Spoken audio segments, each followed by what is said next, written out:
আসসালামু আলাইকুম, কেমন আছেন সবাই? আশা করি সবাই ভালো আছেন। সৌদি প্রবাসীদের জন্য আজকের এই ভিডিওটা খুব খুব গুরুত্বপূর্ণ ভিডিও। ভিডিওটা যদি আপনি শেষ পর্যন্ত না দেখেন, না বোঝার চেষ্টা করেন, তাহলে বিপদে ভাই আপনি পড়বেন। আমি আগেই বলে রাখি, বিষয়টা হলো সৌদি আরবে আমরা যারা আছি প্রবাসীরা, আমরা প্রত্যেকেই একটা দুইটা করে ব্যাংক অ্যাকাউন্ট ব্যবহার করি। কিন্তু ব্যাংক অ্যাকাউন্ট তো আমার নামের ব্যাংক অ্যাকাউন্ট আমি ব্যবহার করি।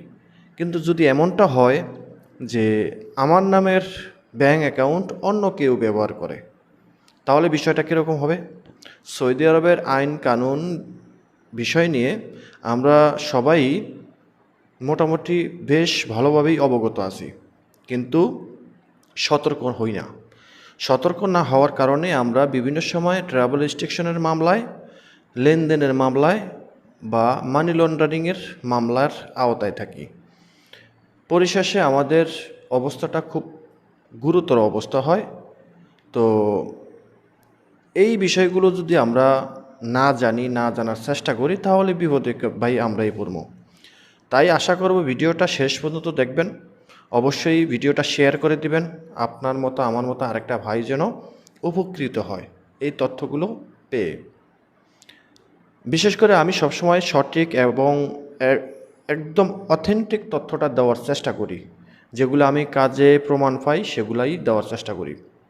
যেহেতু আমিও একজন প্রবাসী, আমিও সৌদি আরবে থাকি, তো আমি যেটা ফিজিক্যালি সমস্যা বা প্রবলেম ফেস করি সেটা আমি আপনাদের কাছে উপস্থাপন করার চেষ্টা করি। বা আমার মতো আরও 5টা ভাই যদি এই সমস্যার সম্মুখীন হয়, তাহলে সেটা আপনাদেরকে জানানোর চেষ্টা করি, সতর্ক করার চেষ্টা করি।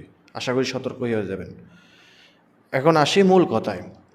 আপনার নামের অ্যাকাউন্ট আপনি ব্যবহার করবেন, এটাই হলো নিয়ম। এখন যদি এমনটা হয় যে আপনার নামের অ্যাকাউন্ট অন্য কেউ ব্যবহার করে, আপনার প্রশ্ন থাকতে পারে যে ভাই আমার নামের অ্যাকাউন্ট অন্য কেউ কীভাবে ব্যবহার করবে? আপনার ইকামা নাম্বার দিয়ে সৌদি আরবে একটা এই ব্যাংকের অ্যাকাউন্ট করতে গেলে, সেটা হতে পারে আল রাজি ব্যাংক, এই এসএমবি ব্যাংক, কিংবা আল হালি ব্যাংক বলেন, অথবা আরব ব্যাংক বলেন, রিয়াদ ব্যাংক বলেন, যে কোনো ব্যাংক। ইভেন আপনি যদি ওয়েস্টার্ন ইউনিয়ন ব্যাংকের অ্যাকাউন্টও খোলেন সৌদি আরবে থেকে, সেক্ষেত্রেও আপনার ইকামা নাম্বার লাগবে, আপনার ইকামা লাগবে, আপনার নাফাত লাগবে, নাফাতের অ্যাক্সেস লাগবে। তো সব কিছুই আপনি দিয়ে যদি একটা ব্যাংক অ্যাকাউন্ট খোলেন, তাহলে সেটা অবশ্যই আপনার। আর যদি সেটা আপনার কাছ থেকে অ্যাক্সেস নিয়ে অন্য কেউ আপনাকে ধোঁকা দিয়ে একটা অ্যাকাউন্ট খুলে সে ব্যবহার করে, তাহলে আপনি বিপদে পড়বেন। এখন আমি আবার বলি, আপনার প্রশ্নটা হতে পারে এরকম যে তাহলে আপনার এত অ্যাক্সেস আরেকজন কিভাবে নেবে? ভাই নিতেছে, অলরেডি নিয়েছে। এরকম শত শত লোক আমরা পাচ্ছি, শত শত লোককে আমরা বিভিন্নভাবে সলিউশন দেই এবং সেই সলিউশন অনুযায়ী সে সাকসেসফুল হয়। আজকে যে সলিউশনটা দিব, আপনি যদি এই সলিউশন মেনে আপনি যদি চলতে পারেন, আমি 100-তে 110% বা 100-তে 300% যদি বলেন, গ্যারান্টি দেবো আপনি কখনোই বিপদে পড়বেন না, কখনোই বিপদে পড়বেন না। আপনারা এবার স্ক্রিনে ফলো করেন। আমাকে এক ভাই বলছে তার ইকামা নাম্বার দিয়ে অন্য কেউ ব্যাঙ্ক অ্যাকাউন্ট ব্যবহার করে এবং সেই অ্যাকাউন্ট থেকে হিউজ পরিমাণ লেনদেন হয়েছে। কথাগুলো বুঝছেন? হিউজ পরিমাণ লেনদেন হওয়ার কারণে এই অ্যাকাউন্টের উপরে আপনার নিষেধাজ্ঞা পড়ছে এবং এই অ্যাকাউন্টটা যার নামে, অর্থাৎ অ্যাকাউন্টে এই যে কমেন্ট করছে ভাই, এই ভাইয়ের নামে অ্যাকাউন্ট ব্যবহার করে অন্য কোনো বাটফার। তো এই যে ওনার কাছ থেকে নাফাদের অ্যাক্সেস, আবশিরের অ্যাক্সেস, আপনার ইকামার নাম্বার, মোবাইলের ওটিপি কোড, এগুলো কীভাবে নিল? এগুলো আপনার একেবারে সামনে বসেই নিবে, আপনার সাথে কথা বলবে এবং আপনার কাছ থেকে নিবে। আমরা প্রথমে সতর্ক করব, এই যে ব্যাঙ্ক অ্যাকাউন্ট আরেকজনের ব্যবহার করতে পারবে না কোনো দিনও। এটার জন্য আপনাকে প্রথমে সতর্ক করব, আপনি কোনো কাজের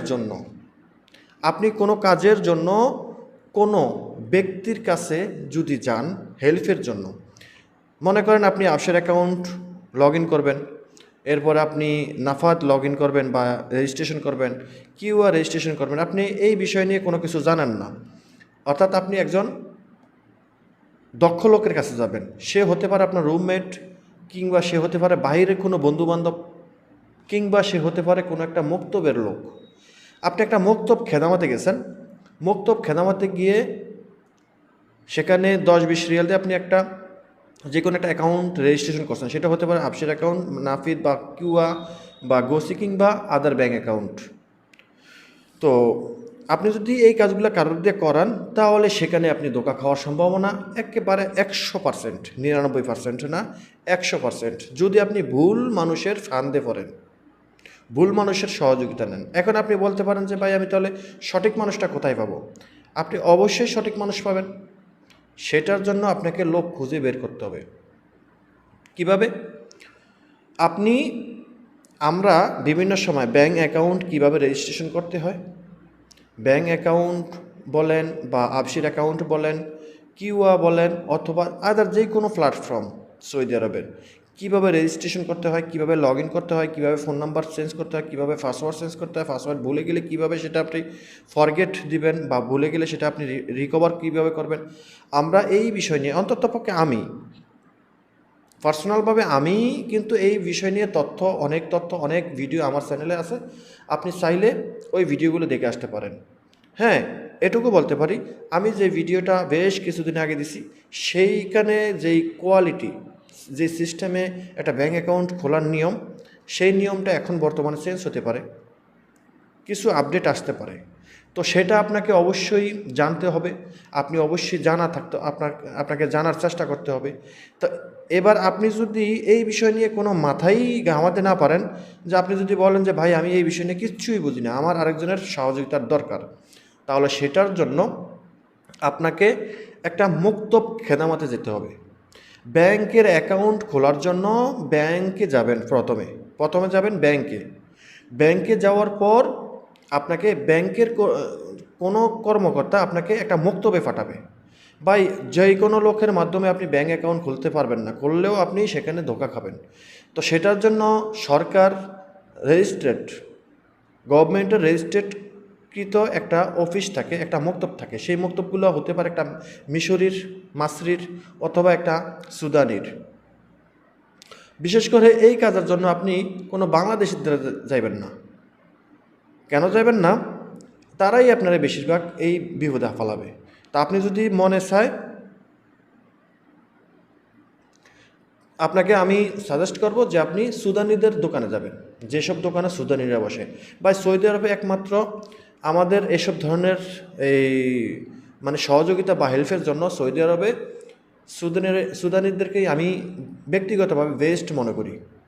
মাসরিরাও পারে, তবে মাসরিরা তেমন একটা সুবিধার না, ঠিক আছে, তাদেরকেও আমি বিশ্বাস করি না। আমি সুদানিদেরকে মোটামুটি বিশ্বাস করি, কারণ আমি যত সুদানিদের সাথে চলাফেরা করছি, হিউজ পরিমাণ সুদানিদের সাথে আমার চলাফেরা আছে, আমি কখনোই তাদের কাছ থেকে ডুপ্লিকেট কোনো কিছু পাই নাই। হ্যাঁ, তাদের কাছে ডুপ্লিকেট কিছু নাই এমন না, তাদের কাছে ডুপ্লিকেট রাস্তা বহুত আছে, তবে সেটা আপনার আর আমার উপকারের জন্য।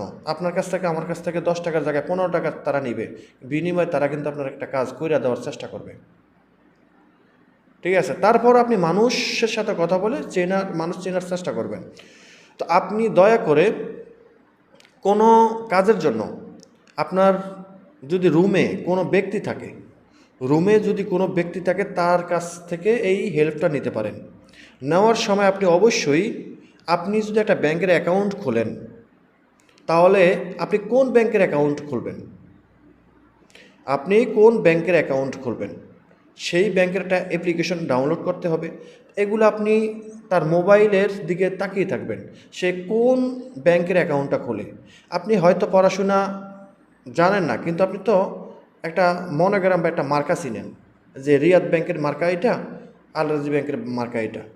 তো কোন ব্যাংকের ওয়েবসাইটে ঢোকে কোন ব্যাংকের এই অ্যাকাউন্টটা সে আপনারা করে দিতেছে, সে কি অন্য কোনো ব্যাংকের অ্যাপস ডাউনলোড করে কিনা বা রেজিস্ট্রেশন করার চেষ্টা করে কিনা, সেই দিকে আপনি লক্ষ্য রাখবেন। যে কোনো কাজের ক্ষেত্রে আপনি যদি আফসের অ্যাকাউন্ট খোলেন, আপনি যদি একটা সিম কার্ড কারোর মাধ্যমে রেজিস্ট্রেশন করান রুমে বসে, সেইখানেও আপনি এই কাজটাই করবেন। তো ব্যাংকের অ্যাকাউন্ট নিয়ে যেহেতু আজকের কথাটা, তো এই বিষয়গুলো আপনারা মাথায় রাখবেন। একটা মক্তব খেদামাতে যাবেন, যদি কারোর না পান, বিশ্বস্ত লোক না পান, তাহলে মক্তব খেদামাতে যাবেন। একটা সুদানির কাছে যাবেন কিংবা একটা মাসরির কাছে যাবেন, যায়া ওইখানে অফিসে মেন অফিসের চেয়ারে যেই ব্যক্তিটা বসে তার সাথে কথা বলবেন। মক্তবে গেলে দেখবেন অনেক দালাল আছে, দালালেরা বলবে যে দেন ভাই আমি করে দিই, দয়া করে সেইখানে পা দিবেন না, সেখানে হাত বাড়াবেন না, কারোরই এই কাজটা করতে দিবেন না। মক্তব খেদামাতে গিয়ে আপনি মক্তব খেদামাতের মেন যেই লোকটা কম্পিউটারের সামনে বসে কাজ করে সেই লোকটার সাথে কথা বলবেন এবং সেই লোকটাকেই আপনার ডাটাগুলো দিবেন। তাকে সরাসরি বলবেন যে তুই ছাড়া আদার কেউ করতে পারবো না, ঠিক আছে? এবং সে যদি বলে যে না আমার পাশের আরেকটা চেয়ার আছে, আরেকটা কম্পিউটারে বসে আছে, সেই লোকটা করুক, তাহলে আপনি তাকে দিতে পারেন। এক কথায় অফিসিয়াল চেয়ারে যে ব্যক্তি বসে আছে কম্পিউটারের সামনে তাকে বলবেন। সুদানিদেরকে দিলে বা সৌদিদেরকে দিলে এটা কিন্তু রিস্ক না, কিন্তু আপনি যদি বাইরে কোনো একটা লোক দিয়া হেল্প নিতে যান তাহলে সে বকর করে আপনারে বিপদে ফেলাই দিব। আমাদের কাছে হিউজ পরিমাণ লোক আসে, আমরা তাদেরকে ব্যাংকের বিভিন্ন সমস্যার সমাধান করে দিই, ব্যাংকে কথা বলি, মেল করি, কলে কথা বলি, যে কোনো হেল্পের জন্য আমরা হেল্প করি। তো এখন আমি যেহেতু একজন বাংলাদেশি, আমি যদি একটা ব্যক্তির একটা অ্যাকাউন্ট খুলে দেওয়ার সময় আর একটা অ্যাকাউন্ট খুলি এবং সেই অ্যাক্সেসটা নিয়ে এই অ্যাকাউন্টটা আমার মোবাইলে ব্যবহার করি, একবার লগ ইন করি, তাহলে বিষয়টা কীরকম? বিপদটা কার হবে? আমার হবে নাকি যার ইকামা সে বিপদে পড়বে? তো এই হলো বিষয়গুলো। এই যে কমেন্টে বলছে যে তার নামে অ্যাকাউন্ট অন্য কেউ ব্যবহার করে এবং সেখানে লেনদেনের কারণে মামলা হয়েছে, এখন সে জানে না কিন্তু তার নামে মামলা হয়েছে, সে দেশে যেতে পারতেছে না। আমি কিন্তু তার কমেন্টটা অবশ্যই এই ভাইটা আমার ভিডিওটা দেখবে, একটু কমেন্ট করে যাবেন। তো এখন আপনার নামে যদি কেউ অ্যাকাউন্ট করিয়া থাকে আপনি এটা কীভাবে বুঝবেন? আপনি প্রতি সপ্তাহে হোক বা প্রতি মাসে হোক প্রতি সপ্তাহ অন্তর কিংবা প্রতি মাসে অন্তর আপনি কোনো না কোনোভাবে চেক করবেন, অ্যাকাউন্ট খোলার জন্য চেক করবেন। কী করবেন? অ্যাকাউন্ট খোলার জন্য চেক করবেন। যদি দেখেন যে আপনার ইকামাটা দিয়া অ্যাকাউন্ট খোলা যাচ্ছে, আপনার কাছে ওটিপি কোড আসতেছে, হ্যাঁ, তাহলে আর কোনো সমস্যা নাই। আর যদি দেখেন যে আপনার ব্যাঙ্ক অ্যাকাউন্ট খুলতে গেলে সেখানে বলে যে আপনার অলরেডি একটা ব্যাংকের অ্যাকাউন্ট আছে, সেখানে লাল দাগের একটা পপ আপ লেখা আসবে যে আপনার অলরেডি একটা অ্যাকাউন্ট করা আছে, ঠিক আছে? তখন তাৎক্ষণিক আপনি যেটা করবেন, আপনি ব্যাংকে যাবেন, ব্যাংকে গিয়ে আপনার ইকামা নাম্বার দিবেন, ইকামা নাম্বার দিয়ে তাদেরকে বলবেন যে আমার নামে একটা অ্যাকাউন্ট আছে কিন্তু আমি এই অ্যাকাউন্টটা আমি করি নাই, কে বা কারা কীভাবে করছে জানি না, এটা টোটালি বন্ধ করতাম চাই। আপনি ব্যাংকে গিয়ে বন্ধ করে দিবেন, ব্যাংকে গেলে তারা এটাকে ডিসেবল করে দিব, ঠিক আছে? প্রয়োজনে আপনি আপনার ইকামা দিয়ে আপনি নিজে কোনো মক্তবের মাধ্যমে প্রত্যেকটা সৌদি আরবের প্রত্যেকটা ব্যাংকের অ্যাকাউন্ট করে রাখবেন। অ্যাকাউন্ট করতে কোনো টাকা লাগে না, ফ্রি, প্রত্যেকটা ব্যাংকের অ্যাকাউন্ট করে রাখবেন। তাতে আপনার ইকামা দিয়ে অন্য কেউ আপনাকে ধোঁকা দিয়ে অ্যাক্সেস নিতে পারবে না, ঠিক আছে? অ্যাক্সেস নিতে পারবে না। অথবা আপনার নামে যদি কোনো অ্যাকাউন্ট থেকে থাকে আপনি ব্যাংকে যাবেন, সরাসরি প্রত্যেকটা ব্যাংকে যাবেন, আপনি রিয়াদ ব্যাংকে যাবেন, ইকামাটা দিবেন, বলবেন যে আমার ইকামার উপরে কোনো ব্যাংক অ্যাকাউন্ট আছে কিনা, তারা চেক করে দিব, যদি থাকে তারা বলবে হ্যাঁ অ্যাকাউন্ট আছে, তখন তাৎক্ষণিক বলবেন যে আমি এই অ্যাকাউন্ট ব্যবহার করি না, আমি জানি না কী করছে, তারা তখন এই অ্যাকাউন্টটাকে সারা জীবনের জন্য ডিসেবল করে দিব। পরবর্তীতে যদি আপনি অ্যাকাউন্টটা চালু করতে চান বা সচল করতে চান তাহলে তাদের কাছে আবার যাইতে হইব যে আমি এই অ্যাকাউন্টটা ব্যবহার করতে চাচ্ছি, ঠিক আছে, আমার কাছে পাসওয়ার্ড দে, আমারে সব কিছু ঠিকঠাক করে দে।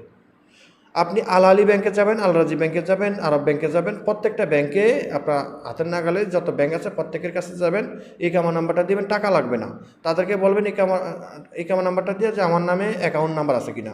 যদি বলে যে না আপনার নামে কোনো অ্যাকাউন্ট নেই, আলহামদুলিল্লাহ কে আয় করবেন। আর যদি বলে যে না আপনার নামে এই ব্যাংকে একটা অ্যাকাউন্ট আছে, তাহলে আপনি ভাববেন যে অ্যাকাউন্টটাকে আপনি করছেন কিনা বা অন্য কেউ করছে কিনা। যদি আপনি না করে থাকেন বলবেন যে এই অ্যাকাউন্টটা আমি করি না, কে বা কারা আমার ধোঁকা দিয়া আমার সাথে সিটিং করছে, তোরা এই অ্যাকাউন্টটা ডিসেবল করে দে, বন্ধ করে দে। তারা সাথে সাথে বন্ধ করে দিব, তারা বুঝবো যে আপনি ফান্দে পড়ছেন। আশা করি বুঝতে পারছেন। যে কোনো সমস্যার জন্য আপনি যে কারোর সহযোগিতা নিতে পারেন, তবে বিশ্বস্ত একটা অফিসিয়াল লোকের কাছে যাবেন ভাই। অফিসিয়াল লোকের কাছে গিয়ে অফিসিয়াল লোকের মাধ্যমেই কাজটা করার চেষ্টা করবেন। আর যদি আপনার নামে এরকম ধরনের মামলা হয়ে থাকে, তাহলে এখন এই মামলার সমাধান কি? এই মামলার কোনো সমাধান অন্য কারোর কাছে নাই, সমাধান আপনার কাছে। আপনার নামে মামলা হয়েছে, আপনার নামের মানি লন্ডারিংয়ের মামলা হয়েছে, এটা আপনাকেই সামাল দিতে হবে। অ্যাকাউন্ট কে ব্যবহার করছে সেটা ব্যাংক দেখবে না, সরকার দেখবে না, কোর্ট দেখবে না। তারা বলবে যে অ্যাকাউন্ট তোমার নামে, এতগুলো অ্যাক্সেস তোমার কাছ থেকে কীভাবে নিতে পারে? ঠিক আছে, এতগুলো অ্যাক্সেস তোমার কাছ থেকে কীভাবে নিতে পারে? হ্যাঁ, অনেক সময় হয় কি যে আপনি মূর্খ সুরক্ষ পড়াশোনা জানেন না, টোটালি কিছু জানেন না, আপনি টিপসইয়ের মাধ্যমে কাজ করেন, যেখানে যান টিপসইয়ের মাধ্যমে কাজ করেন। এগুলো অনেক সময় কোর্ট কিন্তু পর্যালোচনা করে যে এই ব্যক্তি কোথাও সই স্বাক্ষর দিচ্ছে কিনা, বা এই ব্যক্তি কোনো পড়ালেখার কাছে দিয়ে আছে কিনা। যদি দেখে যে আপনি অনলাইন ভিত্তিক কিছু জানার সম্ভাবনা আছে, বা আপনি পড়াশোনার মধ্যে আছেন, তাহলে আপনার সমাধানটা তারা মানে মানবতার দিক দিয়ে করবে না, আপনাকেই পরিশোধ করতে হবে। আর যদি দেখে যে না আপনি একেবারে মূর্খ সুরক্ষ, আপনি কিছু জানেন না, তাহলে তারা একটা মানবিক দিকে এই চিন্তা ভাবনা করবে যে এই ব্যক্তি একটা ধোঁকা খাইছে, যাও এই মামলাটা ডিসমিস করে দিই। কারণ আদার ব্যক্তিকে ধরতে পারবে না যে এই ব্যক্তি এই কাজটা করছে, আপনাকে বিপদে ফেলাইছে, তারা তো ধরতে পারবে না। ঠিক আছে, তো আবার দলে ধরতে পারে, কিন্তু এত লম্বা এই ইনভেস্টিগেশন তারা করবে না। হতে পারে আপনার মামলাটা তারা ডিসমিস করে দিতে পারে, তবে সেটার জন্য অনেক দৌড়াতে হবে, অনেক জায়গায় যেতে হবে, সেটা আপনার পক্ষে সম্ভব হবে না। সো কাজেই আপনার মামলা আপনাকেই পরিশোধ করতে হবে, ডিসমিস করতে হবে, টাকা দিয়ে হোক, জরিমানা দিয়ে হোক, জেল খাইতে হোক। আশা করি বুঝতে পারছেন। ভিডিওটা অনেক লম্বা হয়ে গেছে যার জন্য দুঃখিত। ভিডিওটা শেয়ার করে দিবেন। আল্লাহ হাফিজ।